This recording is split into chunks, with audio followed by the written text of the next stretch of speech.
E a super live de Bolsonaro ontem arrebentou a boca do balão, aliás, conforme o previsto, e eu tenho certeza que a própria esquerda também já temia o sucesso dessa live.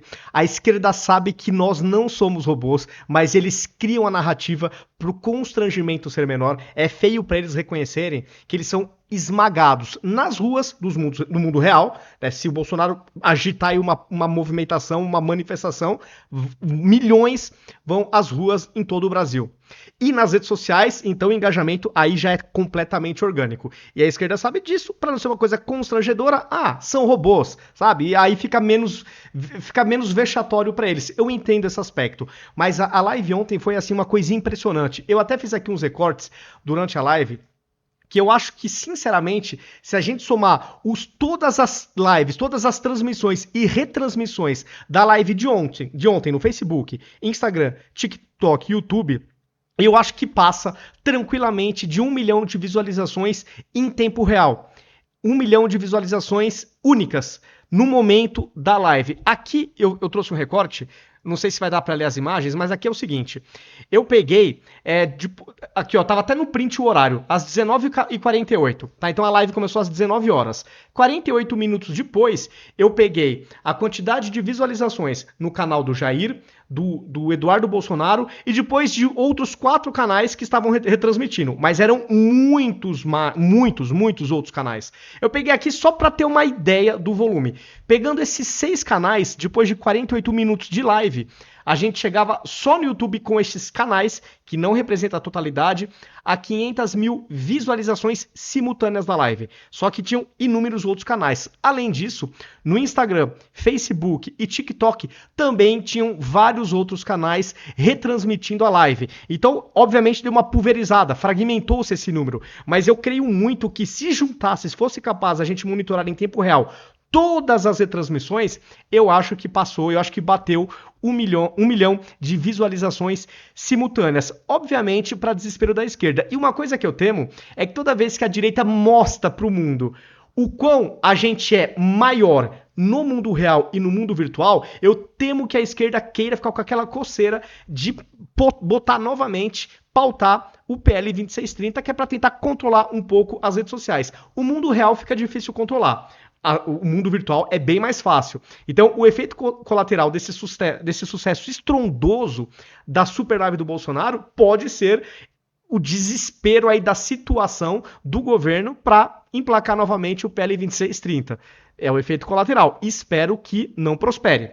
Bom, até fiz um outro recorte, o seguinte, até falei, impressionante, em 15 minutos de live já temos 185 mil espectadores. Isso aqui era só no canal do Eduardo, tá? 185 mil apenas no canal do Eduardo após 15 minutos da live.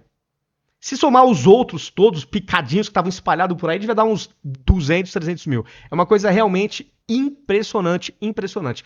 E o Bolsonaro, ele abordou temas que eu fiquei bem surpreso até. Considerando que ele tem o judiciário no cangote dele, eu acho que ele até foi ousado, né? Eu não esperava que ele fosse falar vários assuntos que ele acabou tocando nessa live. Aliás, ele já começou a live com um assunto que no Brasil está praticamente proibido. Nas outras democracias do mundo pode-se falar à vontade, né, do sistema eleitoral. Mas no Brasil pode até te levar para cadeia. Ele não chegou a falar propriamente do Brasil. Ele começou falando da Venezuela, e eu vou dar um play, e aí eu sigo meus comentários, só para explicar a introdução que ele deu, da parceria que fez a situação e a oposição da Venezuela para tentar impedir embargos ou evitar embargos dos Estados Unidos. Em contrapartida, os Estados Unidos fez algumas exigências para a Venezuela, entre elas, eleições justas. Então eu vou dar um play aqui só nessa introdução do Bolsonaro, e aí eu sigo na sequência, porque para implementar um desses pontos, o Maduro fez uma cocita que aqui no Brasil a gente não pode falar. Mas deixa eu dar um play. Fresca, vamos assim dizer. Mas tem a ver com o nosso futuro. Mas para essa notícia de sexta-feira acontecer, outras coisas antecederam. Então houve, há pouco tempo, um acordo entre a oposição e a situação de Nicolás Maduro na Venezuela. É o tal do Tratado de Barbados. Então, eles resolveram, juntos, trabalhar para que as sanções americanas deixassem de existir ou fossem atenuadas na Venezuela em troca de uma eleição, ou melhor, eleições livres e justas na Venezuela. Olha aí. Uma parte disso já foi posta em prática. Nesse plebiscito que nós vimos há poucas semanas, que teve a iniciativa do presidente Maduro. Então, nesse plebiscito, tiveram ali o voto impresso ao lado da urna eletrônica. E o vídeo, né, foi posto à disposição. O Maduro foi votar, eram 5 itens, e ele apertava, falava uma coisa, apertava um botão, sim, sim, sim. E daí apertava um outro botão e uma maquininha imprimia o voto. E ele pegava aquele voto, ao se dirigir à urna, falava: olha, aqui o voto é eletrônico, mas tem o papel também. Diferente de outros países. Não citou que país é esse. E pôs ali o voto na urna. Ou seja, ele começou a dar a demonstração, atendendo à oposição, de eleições justas. Logicamente. Tá, então aqui a questão foi justamente essa que o Bolsonaro começou, né? Que para atender aí a uma das exigências dos Estados Unidos de eleições limpas, justas, etc., uma das coisas implementadas, mas não só, foi a questão de você imprimir o famoso voto impresso, que no Brasil se tornou um assunto proibido. Então o Bolsonaro começou com esse assunto. Eu achei até que ele foi ousado, dado que a democracia brasileira não comporta todos os assuntos. As outras democracias comportam. A brasileira a gente sabe que é um pouco diferente. E depois o Bolsonaro até emenda, né? À medida que ele tornou, do ponto de vista técnico, as eleições ainda mais seguras lá na Venezuela, em contrapartida, ele tornou inelegível a sua adversária política. Então, quer dizer, é um escárnio, né? Ele melhora tecnicamente o sistema, tornando melhor, aperfeiçoando o sistema, porque todo sistema de tecnologia sempre, por definição, é passível de evolução, de melhorias, de camadas extras de segurança, isso por definição, né? Eu trabalho em tecnologia. E só que lá ele fez tudo isso, mas tornou a sua adversária inelegível, né? Então, eu imagino que os Estados Unidos não vão considerar isso aí como uma eleição justa. Não adianta nada ter a maquininha, imprimir, fazer tudo bonitinho, poder ter recontagem pública, etc., mas não ter adversário à altura para competir, né? Então vamos ver qual que vai ser o direcionamento dos Estados Unidos. Então o Bolsonaro já começou com esse assunto bem polêmico, considerando o Brasil de hoje. E aqui eu peguei alguns outros recortes do Bolsonaro que eu acho que vale a pena repercutir. Aqui o Flávio Bolsonaro trouxe uma reportagem, se não me engano é do O Globo, tá uma faixa azul lá, eu imagino que seja do O Globo, presumo, falando que o Lula está revendo a questão das lives semanais e deu uma parada temporária. E cogita-se aí que um dos problemas é justamente a falta de audiência. A gente não consegue constatar popularidade do Lula nem nas ruas, porque infelizmente ele não sai em locais que não tenha público controlado, é muito triste. Ele não anda nas ruas, ele não faz que o Bolsonaro de ir em padaria, farmácia, supermercado, praia. Aliás, quando ele vai em praia, geralmente isola-se a praia, né? É uma coisa lamentável. Mas também no mundo virtual a gente não constata a popularidade. E aí, eu até ironizei aqui, né? O Bolsonaro teve uma empatia pelo petista e deu algumas dicas para ver se o Lula melhora um pouco a sua popularidade, para sair, né, do vexame nas redes sociais. Deixa eu dar o play aqui pro que disse o Bolsonaro. Tem audiência, Lula abandona a live sem Amaral. O senhor tem alguma dica para dar para ele? Porque o conteúdo a gente sabe que ele não tem, né? Mas dá alguma dica para... Companheiro, valeu. João 832, companheiro. Tem que falar a verdade. Mentir não vai chegar a lugar nenhum. E conhecer a verdade vos libertará. A verdade dói. É falar a verdade. E outra, falar do seu governo. Não ficar criticando o Jair Bolsonaro. Parece até quando o Lula vai dormir, né? Já que ele está recém-casado. Em vez de falar, eu te amo, ele fala, Bolsonaro. Aí a live brocha, vai lá para baixo. Aqui tá zombando do Lula, evidentemente, mas é isso, eu acho que se o Lula resolver falar a verdade, se o povo sentir sinceridade, porque na minha opinião, o que eu acho que muda em relação do Bolsonaro para os outros políticos, é que ele fala, a gente sente que ele fala a verdade, pelo menos na maior parte das vezes. Quando o Lula fala, eu pelo menos sinto muita hipocrisia, eu não sinto sinceridade, é muito blá blá blá bonitinho e nem sempre tem correspondência com as ações práticas que ele toma. Com o Bolsonaro ele é diferente e ele se aparece muito com o povão no sentido de falar o que pensa, às vezes fala um palavrão, sabe, ele ele fala como a gente. Ele não tá num pedestal. Ele não tá acima do bem e do mal. Ele se comporta como um cidadão comum. Então o povo tem empatia por ele. Há essa química automática. Pra mim, essa é a explicação. Essa é a minha opinião em relação ao Bolsonaro, do porquê que realmente ele é um fenômeno. E a esquerda sabe disso. Mas ela inventa historinhas, são robôs, sabe? Porque quando o Bolsonaro põe milhares, milhões nas ruas, falam que foi pouca, mas falam que foram poucas pessoas, vê aquelas contagens suspeitíssimas da esquerda. Quando é um movimento social que faz alguma coisa, tem 30 mil pessoal do MST. Você vai ver lá, tem 200 pessoas. Quando é do Bolsonaro, tem 300 mil, falam que tem 20 mil. Então, assim, são narrativas. Né, diminuem a quantidade de pessoas nas ruas quando é o Bolsonaro que coloca. Para não aceitarem um vexame de serem humilhados nas redes sociais, eles falam que na direita são robôs. Então, assim, a gente não dá pra sentir sinceridade nessa gente, porque eles surram a nossa inteligência. Eles falam, meio que como se eles estivessem falando o seguinte, ó: não acredite no que seus olhos veem, acredite no que eu estou te falando. O Bolsonaro não, acredite no que seus olhos estão vendo. É isso mesmo. Então, assim, ele respeita mais a inteligência do cidadão. Aqui eu peguei, falando nisso, né, da espontaneidade, o Bolsonaro falou, ele falou o seguinte: eu falo palavrão sim, mas não sou ladrão. Obviamente, sempre cutucando o atual presidente do Brasil. Vamos dar o play aqui. Fala palavrão. Sim. Me vigio mais, mas não sou ladrão, poxa. Eu nunca tentei interferir numa empresa lá com a Vale do Rio Doce. Vamos botar o meu ex-ministro da Fazenda aí. O salário eu não estou acreditando. 60 milhões por 60 milhões por ano.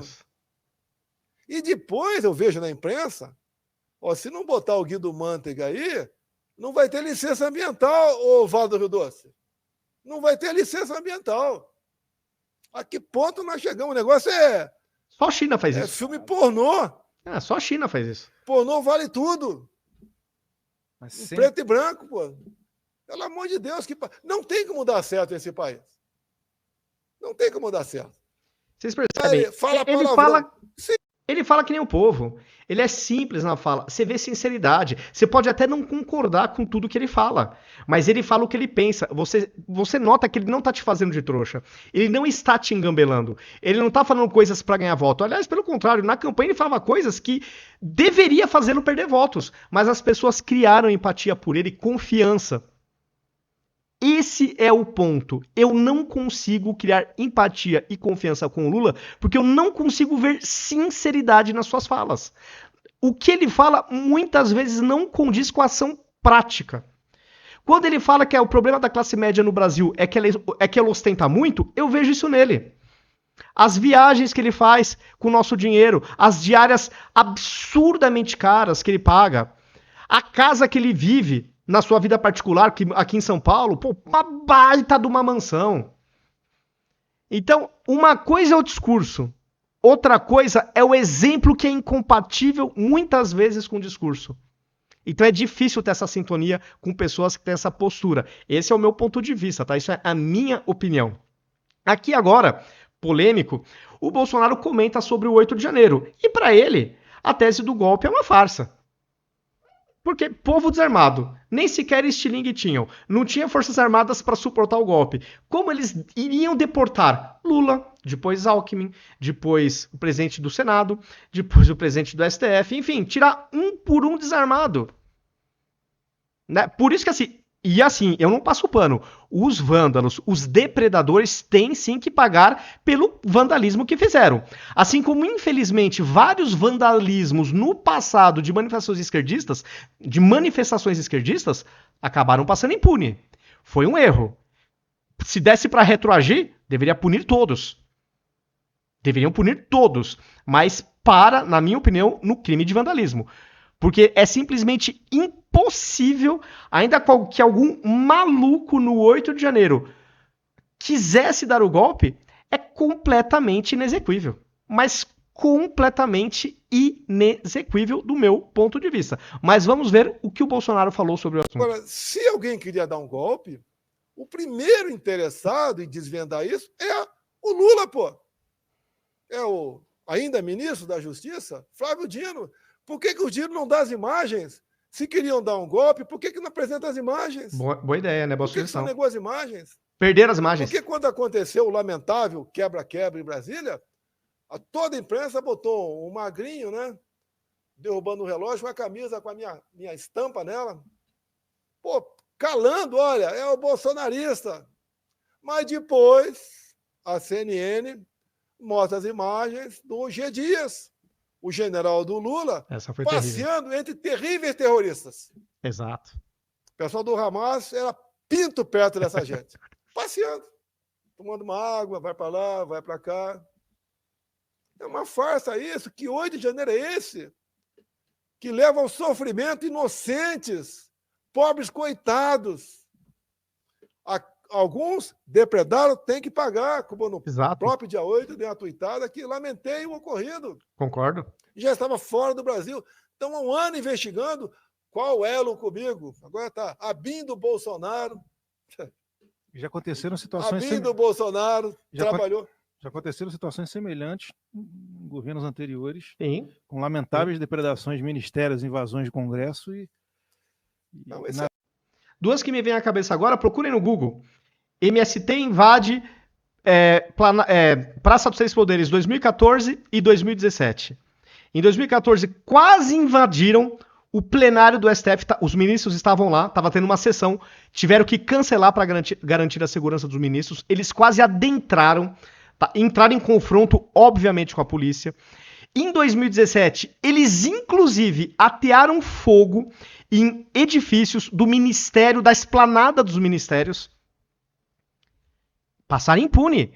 Assim como o pessoal do 8 de janeiro que vandalizou, tem sim que pagar, porque baderna é incompatível com democracia. Isso eu sempre falei, nunca passei pano. Eu acho que todos os eventos do passado, eu citei 2, 2017 e 2014. Houve outros, é que eu não vou me recordar com precisão as datas. Esses 2 eu recordo a data. Em 17 já era o Temer presidente, e aí teve aquela balbúrdia, parecia cena de guerra, procurem, pessoal. Tem até imagens da Globo News da época, assim, parecia guerra. Procurem, isso aí foi 2017. E 2014, tem na Folha, tem no UOL, uma reportagem mostrando os vândalos também partindo pra cima da polícia e quase conseguindo entrar no STF. Super democrático, né? É óbvio que não dá pra falar que esses malucos, esses vândalos iriam dar golpes, porque simplesmente seria inexequível também. Tanto de 2014 da esquerda, como 2017 também da esquerda, é óbvio. Embora tem gente lá falando de ditadura do proletariado, mas é óbvio que é inexequível também, entendeu? Então, esse é o ponto. Então, o Bolsonaro falando sobre o 8 de janeiro também, acho que é um assunto de muita coragem, principalmente ele que está no radar do judiciário, né? Quase que um alvo que é uma obsessão do judiciário. Então, achei corajoso. Aqui o Bolsonaro falando uma verdade, ele comenta que no governo dele, ele pegou pandemia, guerra entre Rússia e Ucrânia, a tragédia de Brumadinho, a crise hídrica de 2021, e mesmo assim, desemprego caiu, o Brasil entregou com caixa no azul, o Brasil do Bolsonaro entregou o nosso país com lucro, e já no primeiro ano do Lula, o rombo já é multibilionário.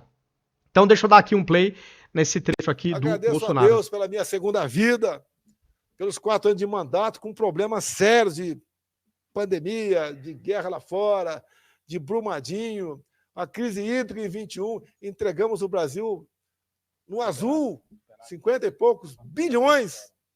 Agora esse ano está quase 200 bilhões, ano passado, de dívida. E aponte uma obra desse governo, aponte uma obra desse governo. Alguém aponte uma obra. Tá lá, ele mandou o projeto do DPVAT.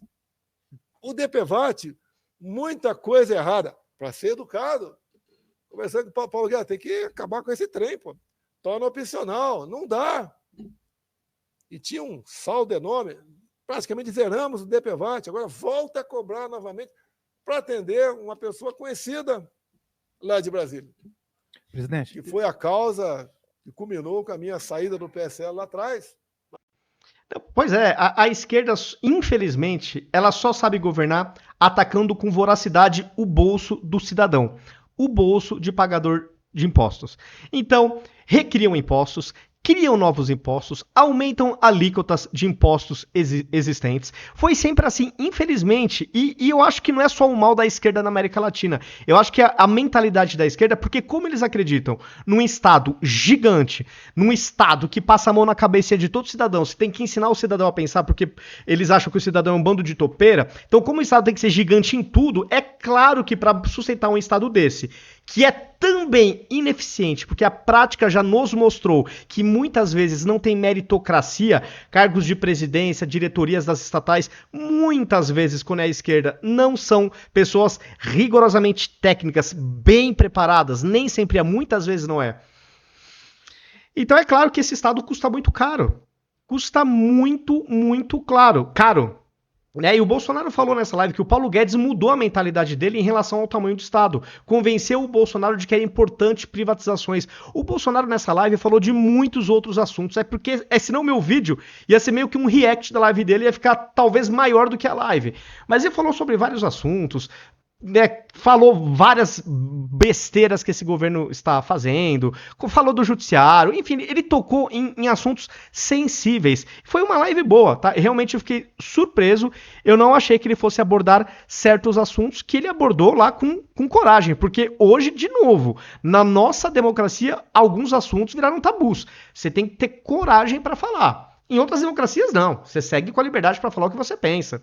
Inclusive de processos que envolvem eleições ou qualquer outro processo de Estado. O povo em outras democracias pode pedir o aperfeiçoamento, sem maiores riscos para a sua liberdade. Então acho que foi uma live interessante. Tomara que o Bolsonaro faça com mais frequência estas lives. O único receio que eu tenho, de novo, falei no começo do vídeo, é que toda vez que a esquerda vê o quão exígua, o quão ínfima ela é, não só nas ruas, como nas redes sociais, eles podem se coçar para pôr de novo o PL 2630 para ser pautado e quem sabe vencer, né, que é para tentar controlar as redes sociais. Esse só é o meu único medo. Mas, assim, são inúmeras as evidências que a gente tem, e é isso que me incomoda, da popularidade do Bolsonaro, mas eu não consigo constatar evidência de popularidade do Lula. Meu, o cara venceu o Bolsonaro. Então ele tem que ter, no mínimo, a mesma popularidade. Não dá pro Lula, onde ele vai sem plateia controlada, ser xingado, por exemplo. Tanto que ele já nem vai mais, infelizmente, em locais com plateias controladas. Quando ele deixou de ser presidente, e antes de ser preso, ele também não viajava em voos comerciais. Mas eu realmente não me lembro de nenhuma matéria falando que o Lula pegou um voo comercial. Ele estava frequentemente em voos de jatinhos executivos. Porque eu acho que ele tem a noção da impopularidade dele. E eu reparei, eu sempre falo isso. Depois de 2007, quando ele foi vaiado no estádio do Maracanã, procurem aí, Vaias Lula, estádio do Maracanã 2007, ele ficou ligeiro. Eu notei que a partir dali, basicamente, para plateia controlada. Reparem isso, pessoal. Tentem reparar. Depois de 2007, o Lula, que não é bobo, ele é inteligente, ele sabe até onde ele pode ir. E eu sinto que ele sabe, é uma percepção minha, que ele não pode ir até o povo naturalmente. A chance de vaia é muito maior do que a chance de ele ser aplaudido. Ele pode até ser aplaudido, mas vai ter um número maior de gente vaiando. Com o Bolsonaro é rigorosamente o contrário. Pode ter lá meia dúzia de gato pingado vaiando e uma multidão aplaudindo o Bolsonaro. Isso no mundo real. Pô, no mundo virtual, então, aí, meu Deus do céu. Aí a coisa realmente é acachapante. A vitória do Bolsonaro nas redes sociais em termos de alcance, de popularidade, audiência, engajamento, e aí vem as narrativas, né? Robôs. Pra não passar vergonha, a esquerda tem que falar que é robô, né? Pra não ser uma coisa ridícula, né? Eles assumirem que eles são nada perto do Bolsonaro. Bom, pessoal, é isso. Procurei fazer aqui um resumão. Não abordei todos os assuntos para não ficar um vídeo grande, mas, enfim, um resumo aí do que foi a super live do Bolsonaro. Arrasou. Parabéns, presidente Bolsonaro, mandou muito bem e eu sugiro que o senhor continue fazendo com uma certa recorrência, de repente bimestralmente, semestralmente, alguma coisa do tipo. Vai fazer toda a diferença. É isso aí, pessoal. Coloquem nos comentários o que vocês acharam da live do Bolsonaro, comentem, enfim, qual a percepção que vocês tiveram, o que vocês mais gostaram dos assuntos que ele abordou. Coloquem também se concordam com as minhas observações ou não. Verifiquem se vocês estão inscritos nas minhas redes sociais. Verifiquem também se as notificações estão ativas. E até o próximo vídeo, pessoal. Até mais.